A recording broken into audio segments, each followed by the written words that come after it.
تو اللہ تعالیٰ نے اس دنیا کو امتحان کے ساتھ، ٹیسٹ کے ساتھ جوڑا ہوا ہے، اور وہ ٹیسٹ یہی رشتے ہیں، ماں باپ، بیوی بچے، بہن بھائی، رشتہ دار.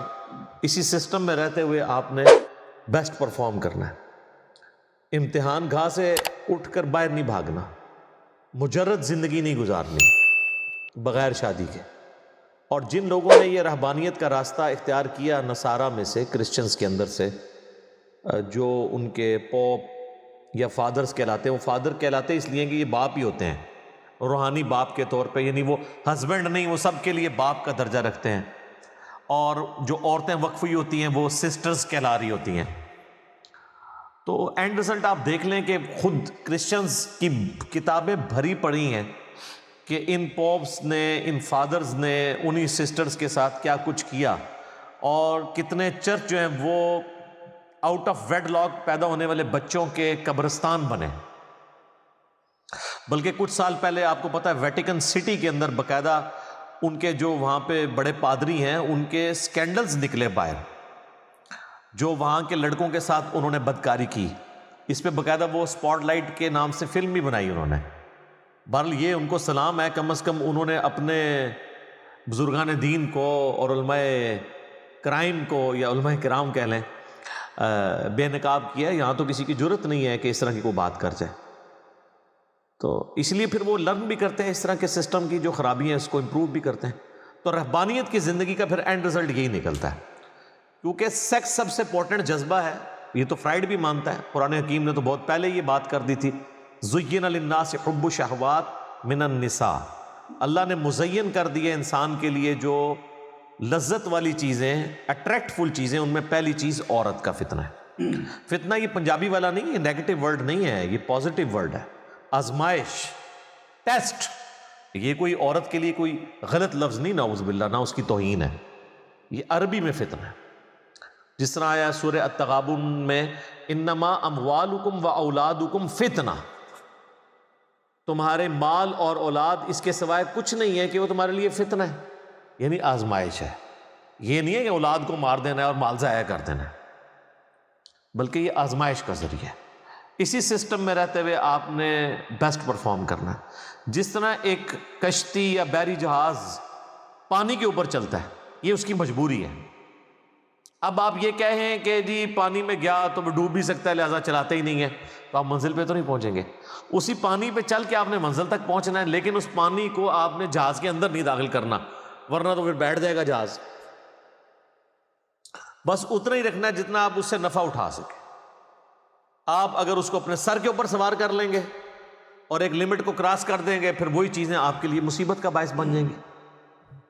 تو یہ میاں بیوی کا جو رشتہ ہے، اولاد کا رشتہ ہے، ماں باپ کا رشتہ، یہ سب کے سب اللہ نے ٹیسٹ رکھے ہوئے ہیں. آپ اس سے ہٹ کے زندگی نہیں گزار سکتے.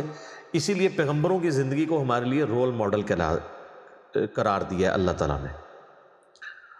لَقَدْ كَانَ لَكُمْ فِي رَسُولِ اللَّهِ أُسْوَةٌ حَسَنَةٌ. بے شک رسول اللہ کی زندگی میں تمہارے لیے بہترین نمونہ ہے. ویسے یہ آیت تو اسپیسیفکلی جہاد کے حوالے سے آئی تھی، غزوہ خندق کے موقع پر، لیکن یہ جنرل بھی ہے. قُلْ إِن كُنتُمْ تُحِبُّونَ اللَّهَ فَاتَّبِعُونِي يُحْبِبْكُمُ اللَّهُ. اے نبی فرماؤ ان سے کہ اگر تم اللہ سے محبت کا دعویٰ رکھتے ہو تو پھر میری اتباع کرو، پھر اللہ بھی تم سے محبت کرے گا. مَن يُطِعِ الرَّسُولَ فَقَدْ أَطَاعَ اللَّهَ. جس نے رسول اللہ کی اطاعت کی گویا اس نے اللہ کی اطاعت کی. تو رسول تو شادیاں کرتے ہیں، رسولوں کے بچے بھی ہوتے ہیں، اگرچہ کافر اسی چیز کو قرآن پاک میں ٹونٹ بھی کرتے ہیں، یہ کیسا رسول ہے، اس کی بیویاں ہیں، بازاروں میں چلتا ہے، کھاتا پیتا ہے. تو اللہ تعالیٰ نے کہا کہ زمین پہ اگر فرشتے آباد ہوتے تو فرشتوں میں سے رسول آتا. سورہ بنی اسرائیل میں آیا. سورۃ الفرقان میں تو کئی ایک یعنی وہ القابات کافر مسلمانوں کو تنگ کرنے کے لیے رسول اللہ کے اوپر پھپتیاں کستے تھے، نعوذ باللہ. تو اللہ نے نقل کیے کہ بھئی یار یہ اس طرح کی بات تو نہ کرو. یعنی اگر رسول اللہ شادی نہ کرتے تو انہوں نے کہنا تھا اس کو ہم کیسے آئیڈیل مانیں کہ جس کی بیوی نہیں ہے، تو اس کو کیا پتا کہ عورت سے کیا انسان کو تکلیف پہنچتی ہے. اب تو سر سورۃ الاحزاب گواہ ہے کہ رسول اللہ کو بھی تکلیفیں پہنچی ہیں اپنی بیویوں سے. تو آپ امت کے لیے رول ماڈل ہیں. آپ کی بیٹیوں کو طلاق ہوئی، آپ کی بیٹیاں آپ کی زندگی میں فوت ہوئیں، یہ ساری تکالیف سے آپ کو گزرنا پڑا، تو یہ آپ کا ٹیسٹ ہے. اسلام میں بیسک اکائی جو ہے نا جی خاندان کی، وہ میاں بیوی کا رشتہ ہے. ماں باپ بہن بھائی یہ سب بات کے ہیں. اس لیے دیکھیں پورے قرآن کا تانا بانا جو ہے نا وہ آئلی زندگی میں میاں بیوی کے ریلیشن شپ کے گرد گھومتا ہے. احادیث میں بھی آپ دیکھیں میاں بیوی کا ریلیشن شپ اور اس سے ریلیٹڈ سارے معاملات, کیونکہ وہ بیسک یونٹ ہے. اور ظاہر ہے وہ تو ڈیپینڈنٹ ہے شادی کے اوپر. آپ کوئی شخص کہتا ہے میں نے شادی ہی نہیں کرنی ہے, یہ تو اسی طریقے سے ہے کہ میں نے تجربات سے یہ رزلٹ نکالا ہے کہ روڈ پہ ایکسیڈنٹ اس لیے ہوتا ہے کہ لوگ گاڑی لے کے روڈ پہ آتے ہیں, تو میں تو اب روڈ پہ سفر بھی نہیں کروں گا. یہ تو سر پھر دنیا میں تو اس چیز کا کوئی اینڈ ہی نہیں ہوگا. یہ آپ کا ٹیسٹ ہے, اس کی وجہ سے آپ نے اس چیز سے پیچھے نہیں ہٹنا. اور اللہ تعالیٰ تو اس کو فخریہ طور پہ قرآن میں بیان کرتا ہے سورہ النساء, جس کا نام ہی ہے عورتیں. اس کی پہلی آیت کیا ہے؟ یا ایھا الناس اتقوا ربکم الذی خلقکم من نفس واحدہ, اے لوگو اس رب کا تقوی اختیار کرو جس نے تمہیں ایک جان سے پیدا کیا. وخلق منہا زوجہا, اور اسی جان سے اس کا جوڑا بنایا, یعنی سیدنا آدم علیہ السلام کی پسلی سے اماں حوا کو پیدا کیا. وبث منہما رجالا کثیرا ونساء, اور پھر ان میاں بیوی کے ذریعے اللہ نے کثیر تعداد میں مرد و عورت زمین کے اوپر پھیلا دیے. واتقوا اللہ الذی تساءلون بہ والارحام, اور تقوی اختیار کرو اس اللہ کا کہ جس کے ذریعے تم ایک دوسرے سے سوال کرتے ہو. جب بالکل معاملہ پھنس جائے تو پھر کہتے ہو اللہ کے لیے معاف کر دو. والارحام, اور رحمی جو رشتے ہیں ان کا بھی خیال رکھو. ان اللہ کان علیکم رقیبا, بے شک اللہ تعالیٰ دیکھ رہا ہے جو کچھ تم کر رہے ہو, تم پر گواہ ہے, دیکھنے والا ہے. تو یہ جو اللہ تبارک و تعالیٰ نے میاں بیوی کا ریلیشن شپ رکھا ہے اور ایک خاندانی نظام کا ہمیں پابند کیا ہے, یہ ہماری آزمائش ہے. ہم اس سے جان نہیں چھڑا سکتے, اور اگر کوئی اس سے جان چھڑائے گا تو وہ پیغمبر کا راستہ چھوڑ دے گا. پیغمبر کا راستہ چھوڑ دے گا تو پھر وہ اس طریقے پہ نہیں مرے گا جو اللہ کی ریکوائرمنٹ ہے اپنے بندے سے. ہاں اگر کسی کی کوئی جینون مجبوری ہے, کوئی شخص ٹرانسجینڈرز میں سے ہے یا وہ سیکچولی ڈسیبل ہے, تو ظاہر ہے وہ تو شادی نہیں کرے گا. لیکن جس کے اندر استطاعت موجود ہے اور وہ فیملی کو سپورٹ بھی کر سکتا ہے, صرف سیکچول استطاعت نہیں, فائنینشیل استطاعت بھی ہو. کیونکہ بخاری اور مسلم دونوں میں حدیث ہے, اے نوجوانوں کے گروہ, تم میں سے جس کے پاس استطاعت ہو وہ نکاح کرے, کیونکہ نکاح کرنا نگاہوں کو نیچا رکھنے کا ذریعہ ہے اور تمہاری عفت اور عصمت کی حفاظت کا ذریعہ ہے. اور جو نکاح کی استطاعت نہیں رکھتا وہ روزے رکھ کے اپنی شہوت کو کنٹرول کرے. تو اس کا مطلب شہوت اس میں موجود ہے. وہ کون سی استطاعت ہے؟ جو نہ ہو تو نکاح نہیں کرنا, فائنینشیل استطاعت ہے. وہ تو انڈرسٹوڈ ہے, کیونکہ اگلے الفاظ کیا ہیں کہ وہ شہوت کو ٹھنڈا کرے روزے رکھ کے. تو اب اس کے پاس کون سی استطاعت نہیں تھی؟ وہ یہی استطاعت نہیں تھی کہ فائنینشیل سپورٹ نہیں کر سکتا. باقی وہ ایک جعلی روایت ہے, غریب آدمی آیا حضور نے کہا شادی کر, اور غریب ہو گیا, دوسری کر, تیسری کر, چوتھی کر, پھر امیر ہو گیا. سر اس طرح آج تک نہ کوئی امیر ہوا ہے نہ ہوگا, اللہ یہ ہے کہ کسی امیر عورت کے ساتھ کسی کی شادی ہو جائے تو اس کی کوئی لاٹری نکل آئے. ادروائز اس سے بندہ غریب تر کیا ہوتا ہے, بندہ رہ جاتا ہے بالکل. بخاری مسلم میں حدیث ہے, نبی علیہ السلام فرمایا کہ عورت سے 4 وجوہات کی بنا پہ نکاح کیا جاتا ہے. اس کے حسب و نسب کی وجہ سے, یعنی اس کا جو اعلیٰ خاندان ہے, اور اس کی خوبصورتی کی وجہ سے, اس کی مال و دولت کی وجہ سے, اور اس کی دینداری کی وجہ سے. پھر حضور نے فرمایا اللہ کے بندوں دینداری کو دیکھا کرو, پہلے نمبر پہ دینداری دیکھو. اچھا, یہ جو لوگ ذلیل ہو رہے ہوتے ہیں نا, جو یہ اس طرح کے تجربے نکال رہے ہوتے ہیں, انہوں نے جو اپنی زندگی میں پرائرٹی سیٹ کی ہوئی ہوتی ہے نا, ان کو وہی کچھ ملتا ہے. اگر کسی نے پرائرٹی سیٹ کی تھی نا مال و دولت اور خوبصورتی, دینداری کو اس نے پس پش ڈالا تھا, تو سر پھر وہی اس کو ملے گا. اور جس نے دینداری کو پریفر کیا تھا نا, آپ دیکھیں کتنی پرہیزگار عورتیں, ان کے رشتے صرف اس لیے ریجیکٹ ہو جاتے ہیں کہ یہ پردہ کرتی ہیں, یہ آرتھوڈاکس ہیں. کتنے پرہیزگار مردوں کے رشتے عورت والے ریجیکٹ کر دیتے ہیں, یہ تو داڑھی والا ہے, یہ آرتھوڈاکس ہے. تو سر پھر تم نے یہ پرائرٹی نہیں رکھی تھی نا, تو یہ داڑھی والا ہی ایک مخلص مرد ملنا تھا نا تمہیں. تو اب جب تم نے دنیا ڈھونڈی, دنیا کی محبت ڈھونڈی, دولت ڈھونڈی, تو پھر اب بھگتو. یہ دونوں چیزیں پیرلل میں نہیں چل سکتی کبھی بھی, اس ذہن میں رکھیے گا. وہ میں اگلے دن ایک کسی بڑے بندے کا قول پڑھ رہا تھا کہ مرد بھی بڑے عجیب ہیں کہ وہ اپنی بیویوں میں طوائفوں جیسی جو کوالٹیز ہیں وہ تلاش کرتے ہیں، اور طوائفوں کے اندر شریف عورتوں والی کوالٹیز تلاش کرتے ہیں۔ تو نہ طوائفوں کے اندر شریف عورتوں والی کوالٹیز ہو سکتی ہیں الا ماشاء اللہ، اور نہ خاندانی عورتوں کے اندر طوائفوں والی، اور جو فلمی ایکٹرز کی جو ادائیں آپ کو ڈراموں میں دکھاتے ہیں وہ شریف عورتوں کی تو ادائیں وہ نہیں ہو سکتی ہیں۔ اور بدماش سے بدماش شخص کی بھی ایک خواہش ہے، آپ جو پورا دن جو ہے وہ اسلامی بہنوں کی خدمت کے لیے چوک میں کھڑا ہوتا ہے یا کالجز اور یونیورسٹیز کے گیٹس کے اوپر، اگر آپ اس سے پوچھیں نا تمہاری بیوی کیسے ہونی چاہیے تو وہ کہے گا جی با پردہ ہونی چاہیے جی۔ تو تم جو خود حرکتیں کر رہے ہو تو کیا تم ڈیزرو کرتے ہو کہ تمہیں اس کے طرح کی عورت ملے؟ تو جو جس کی پرائورٹی ہوتی ہے وہ اس کو مل جاتی ہے، یہ ذہن میں رکھیے گا۔ ہاں، ایکسیپشنز آر آلویز دیئر، وہ تو قرآن میں بھی آیا ہے۔ حضرت لوط کی اور حضرت نوح کی بیویاں وہ کافرہ نکل آئی تھی، بد کردار نہیں تھی، کافرہ تھی، تو یہ ان کے ساتھ بہت بڑا مس ہیپ اس حوالے سے دنیاوی طور پہ ہوا ہے، یہ ہو سکتا ہے۔ لیکن اوورآل وہی ہے جو اللہ تعالیٰ فرمایا نا کہ پاکیزہ مردوں کے لیے پاکیزہ عورتیں ہیں اور بدکار مردوں کے لیے بدکار عورتیں ہیں، یہ جنرل رول یہی ہے۔ تو جو آپ خواہش کرتے ہیں وہ آپ کو مل جاتا ہے۔ باقی اگر آپ یہ کہیں کہ اس کا اینڈ رزلٹ آپ نے یہ نکالنا ہے کہ مجرد زندگی گزارنی ہے، یہ تو اللہ تعالیٰ کو مطلوب نہیں ہے، یہ تو اسی طریقے سے آپ امتحان گاہ سے اٹھ کے بھاگ جائیں۔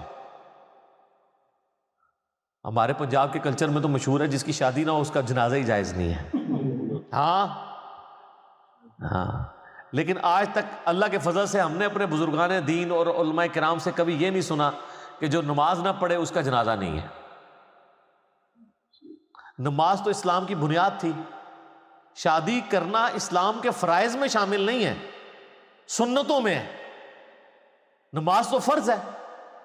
صحیح مسلم میں انٹرنیشنل نمبر کے مطابق 246 نمبر حدیث ہے کتاب الایمان چیپٹر میں کہ بندے کے شرک اور ایمان، کفر اور اسلام کے درمیان لکیر نماز ہے، اور اس سے بھی بڑھ کر سورہ الروم کی آیت ہے منیبین الیہ، اللہ کی طرف رجوع لاؤ، واقیموا الصلاۃ، اور نماز کو قائم رکھنا، ولا تکونوا من المشرکین، اور مشرکین میں شامل نہ ہونا۔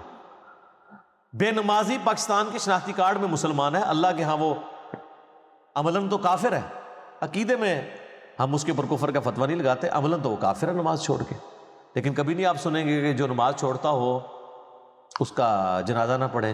جو نبی علیہ السلام کی سنت واجبہ دائمہ متواتر مسلسل یعنی داڑھی یہ نہ رکھے تو اس کا جنازہ نہیں جائز، یہ کبھی نہیں آپ سنیں گے۔ شادی کے حوالے سے میرا خیال ہے کوئی بوڑھے ماں باپ ہوں گے جن کے بچے شادی کے لیے آمادہ نہیں ہوتے ہوں گے، تو انہوں نے ایک روایت گھاڑ لی ہوگی لوگوں کو خوش کرنے کے لیے، کس طریقے سے اپنے بچوں کو آمادہ کیا جائے کہ وہ شادی کر لیں۔ بلکہ ہمارے تو معاشرے میں عجیب معاملہ ہے، جب کوئی کسی کا بچہ کوئی کام نہ کر رہا ہونا تو کہتے ہیں جی بیاہ کرا دو جی، آپ ٹھیک ہو جائے گا، ٹھیک ہوئے گا، کھیت ہے مٹی ٹھیک ہوئے گا، تھوڑا بھی بیڑا غرق کرے گا تو جنہوں لے آئے گا وہ بھی بیڑا غرق کرے گا اور اس کے خاندان کا بھی بیڑا غرق کرے گا۔ یہ کوئی ایٹیچیوڈ نہیں ہے اس طریقے سے کہ آپ کسی کی بچی کو لا کے تو وہ جہنم میں جھونک دے دنیا کے اندر ہی، یہ بالکل غلط ایٹیچیوڈ ہے۔ ایک اور حدیث ہے بہت سینسٹیو، بخاری اور مسلم دونوں میں ہے، یہ مجرد زندگی کے خلاف۔ نبی علیہ السلام کی غیر موجودگی میں 3 اصحاب تھے، وہ امہات المومنین کو پردے میں ملے اور پوچھا کہ رسول اللہ کے جو معاملات ہیں وہ کیا ہیں؟ تو بیویوں نے یعنی بتایا کہ رسول اللہ تو ایک نارمل زندگی گزارتے ہیں، آپ علیہ السلام نفلی روزے رکھتے بھی ہیں، چھوڑ بھی دیتے ہیں، رات کو سوتے بھی ہیں اور عبادت بھی کرتے ہیں، باقی شادیاں تو آپ نے کی ہوئی ہیں۔ تو وہ اصحاب آپس میں گفتگو کرنے لگ پڑے کہ رسول اللہ تو بخشے بخشائے ہیں، سورہ فتح کی آیت ہے کہ اللہ نے اگلی پچھلی ساری اجتہادی خطائیں معاف فرما دی ہوئی ہیں۔ تو ایک نے کہا کہ میں روزانہ روزہ رکھوں گا، دوسرے نے کہا کہ میں روزانہ پوری رات کا قیام کروں گا اور کبھی نہیں سوؤں گا، تیسرے نے کہا کہ میں شادی نہیں کروں گا، کیا جھنجھٹ پالوں، بس اللہ اللہ کروں گا۔ یہ بات کہہ کے وہاں سے چلے گئے۔ جب واپس نبی علیہ السلام گھر تشریف لائے تو آپ کی امہات نے بتایا کہ جس طرح آپ کے چیتے آئے تھے 3 اور وہ چیتے اس طرح کے دعوے کر، یہ چیتے لفظ میں نے استعمال کیا ایکٹیونیس کے بارے میں کہ انہوں نے اس طرح کے دعوے کیے، تو حضور نے کہا بلاؤ ان کو۔ بلایا گیا، آپ نے پہلا جملہ اتنا سخت بولا، آپ نے فرمایا اللہ کی قسم میں تم سب سے زیادہ اللہ کا تقوی رکھنے والا ہوں۔ یہ جملہ آپ نے کیوں بولا کہ تم نے جو دین کا معیار قائم کیا اور اس سے یہ سمجھا کہ یہ اللہ کا خوف تم رکھ رہے ہو اپنے اندر، یا اللہ کی معرفت تمہیں زیادہ ہے مجھ سے کہ میرے طریقے کو چھوڑ کے تم کسی اور طریقے کے اندر معرفت تلاش کر رہے ہو؟ آپ نے فرمایا میں روزہ رکھتا بھی ہوں، نفلی چھوڑ بھی دیتا ہوں، رات کو میں سوتا بھی ہوں، نماز بھی اٹھ کے پڑھتا ہوں، اور میں نے شادی تو کر رکھی ہے۔ فمن رغب عن سنتی فلیس منی، پس جس نے میری سنت کو چھوڑ دیا اس کا مجھ سے کوئی تعلق نہیں۔ ویسے تو اس کو ہم عموماً نکاح کے ساتھ جوڑ دیتے ہیں، اس کے ساتھ جملہ بھی بول دیتے ہیں نکاح سنتی، وہ بخاری مسلم میں تو نہیں، اور جگہ الفاظ ہے، لیکن وہ امپلائڈ بالکل بالمفہوم تو بات ٹھیک ہے۔ آپ نے ان تینوں چیزوں کو کنسیڈر کیا نا، کہ پوری رات کو نہ جاگنا، روزانہ روزہ نہ رکھنا، اور شادیاں کرنا، یہ سب حضور کی سنتیں ہیں۔ تو جس نے اس سنت سے اغراض کیا اس کا مجھ سے کوئی تعلق نہیں۔ پھر بخاری اور مسلم دونوں میں حدیث ہے، عبداللہ بن عمر بن عاص کی شکایت ان کی بیوی کی طرف سے رسول اللہ تک پہنچی کہ یہ پوری رات نمازیں پڑھتا ہے، مجھے ٹائم نہیں دیتا۔ آپ علیہ السلام نے بلا کے کہا کہ عبداللہ میں نے تیرے بارے میں ایسی بات سنی ہے، کیا یہ درست ہے؟ کہ یا رسول اللہ درست ہے۔ تو آپ نے فرمایا کہ تیری آنکھوں کا بھی تجھ پہ حق ہے، تیرے جسم کا بھی تجھ پہ حق ہے، تیری بیوی کا بھی تجھ پہ حق ہے۔ اس طرح پوری رات کو جاگے گا تو اندھا ہو جائے گا۔ اور آپ کو بتایا جاتا ہے کہ صوفیاء جو ہے نمک کا سرما لگایا کرتے تھے 40 سال تک، حتیٰ کہ ان کو نیند آنا ہی بند ہوگی، نیند کی اکھیں مار گئیاں اڑ گیا نمک کا سرما لانے نال۔ یہ کون سا دین ہے؟ آپ کہتے ہیں سبحان اللہ۔ اچھا، یہ جو حدیث میں نے پہلے بیان کی نا وہ 3 اصحاب والی، اس پہ امام بخاری نے باب باندھا ہے کہ عبادت کے اندر غلو کرنا، یعنی اسلام میں اس کی کراہت ہے۔ جو آپ فخریہ کہتے ہیں نا، شیخ عبد القادر جیلانی نے 40 سال تک عشاء کے وضو سے فجر پڑھی، تو کس سنت پہ عمل کیا؟ انہوں نے نہیں کیا ہوگا، جھوٹ منسوب کیا، یا امام حنیفہ کی طرف۔ ہاں یہ ہو سکتا ہے کہ وہ فجر سے آدھا گھنٹہ پہلے اٹھتے ہوں، عشاء پڑھتے ہو، پھر اسی وضو سے آپ فجر پڑھ لیں۔ میں تو آپ کو اس سے بھی آسان طریقہ بتاتا ہوں، آپ نماز جمع بھی کر سکتے ہیں، آپ مغرب کے وضو سے بھی فجر پڑھ سکتے ہیں۔ فجر کا وقت داخل ہونے سے آدھا گھنٹہ پہلے اٹھیں، مغرب پڑھیں، ساتھ عشاء پڑھیں، نماز جمع کرنا تو سنت ہے۔ مسلم شریف میں اوپر تلے 10 احادیث ہیں، آپ حالت حضر میں بھی کر سکتے ہیں، جواز موجود ہے، تو آپ کریں نماز جمع، ٹھیک ہے۔ تو یہ اس طریقے سے مطلب آپ دین کو پریزنٹ کریں گے۔ تو نبی علیہ السلام نے ان کو ڈانٹا اور فرمایا تیری بیوی کا حق ہے، تیرے جسم کا حق ہے، تیری آنکھوں کا حق ہے۔ آپ فرمایا یہ روزانہ روزہ نہ رکھ، تو نے اگر بہت روزے رکھنے ہیں نا تو داودی روزے رکھ لیں، ایک دن روزہ رکھ، ایک دن چھوڑ دیں۔ اور پھر آپ نے یہ بھی فرمایا کہ روزانہ روزہ رکھنے والا اس طرح ہے گویا اس نے روزہ رکھا ہی نہیں، 0 سے ملٹیپلائی، کیونکہ رسول اللہ کا طریقے سے ہٹ گئے نا، نبی علیہ السلام کے طریقے سے آپ ہٹیں، عمل زیادہ بھی ہوگا 0 سے ملٹیپلائی ہو جائے گا۔ عمل کی قبولیت کے لیے پہلی شرط ہے عقیدے کا درست ہونا، دوسری شرط ہے رسول اللہ کے طریقے پہ ہونا، اور تیسری شرط ہے اخلاص ہونا۔ جب تک یہ 3 فنکشنز اپلائی نہیں ہوں گے کسی کے عمل کے اوپر، اس کا عمل قابل قبول نہیں ہے۔ عقیدہ درست نہیں ہے، عمل 0 سے ملٹیپلائی۔ عقیدہ درست تھا، جو عمل کیا وہ رسول اللہ کی سنت سے ہٹ کے ہے، اللہ نے اب عقیدہ نہیں آپ کا دیکھنا، عمل میرے نبی کے طریقے سے ہٹ کے ہے، 0 سے ملٹیپلائی۔ عمل بھی رسول اللہ کے طریقے پہ تھا، عقیدہ بھی درست تھا، لیکن کیا غیر اللہ کے لیے، ریاکاری کے لیے، اخلاص نہیں تھا، 0 سے ملٹیپلائی۔